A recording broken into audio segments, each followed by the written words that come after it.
Okay, what we're going to do today is we're going to insert a form onto our Google site. Now we already created a form, and what we're going to do is just insert it into our site. Now what you need to do first is go into your Google site, and once you're on your Google site, you're going to click on the little pencil or the edit page button. So once you click that, it allows you to edit the body of the paragraph. Now here you can change the text, add whatever you want to, change the colors. Now what we're going to use the insert button up on the top left. If you click insert, it gives you some options. Now the one that we're going to focus on is over here on the Google side, and we're going to go over here to Google Drive. Now in Google Drive you can embed specific things from your Google Drive, whatever you're logged into, and in this case we're going to use the form. So what we do is we go to form, and what it does is brings up a list of all of my forms that I have access to. Now I have a lot here because I have a lot created from before, but the one that we just created is this last one here. So I click on the one that I want to embed and then click select. From here it gives me some more options, which says include border, which yes, I'm going to leave that. Include title. It gives you the default one which was there before. This one said student information. That one's fine for me, so I'm going to go ahead and leave it alone. And then next you have the height and the width. Now the width I typically don't move too much because it's pretty much set the way that it needs to.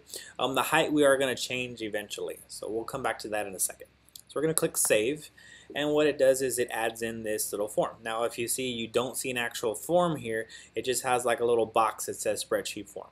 Now once you click save, it allows you to see what it looks like. So now I have it embedded. You can see that it has a theme in the background and has everything there. Now let's say you had a form that was really long.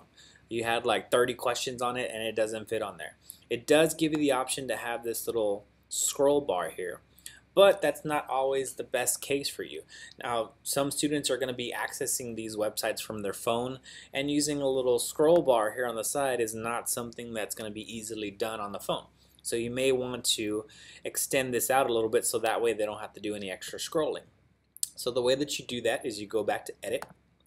You'll see your little box that says spreadsheet form again, and right above the box, or if you click on the box, you'll see a little gear right here which is properties, and it takes you right back to that form that we were a while ago. Now we're going to go back here to height, and it goes by pixels. Now the default is 600 pixels, and that usually works for 3 or 4 questions, but if you add a lot of questions and you're going to have to change that and make it bigger. Now what I typically do is I'll double it, triple it, just to see where it's at. Again, you can always change this, it's not permanent. So we're just going to change this to 1,000 pixels and see what it looks like. So we change it to 1,000, hit save, and it makes it 1,000 pixels long. So we hit save so we can see what it looks like. So from here we can add it in.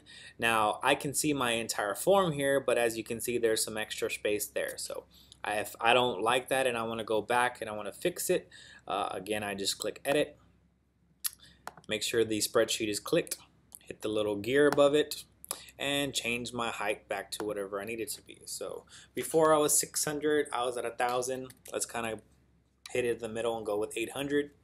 So I'll say 800, click save, and save again, and we'll see what it looks like. So in this case it shows everything. I don't have any extra information on the bottom, and I don't have to worry about anyone having to scroll, especially if they're using their phone. Now the students also, or anyone using your page, has the option to open this in a new window. There's a button here at the bottom that says open student information.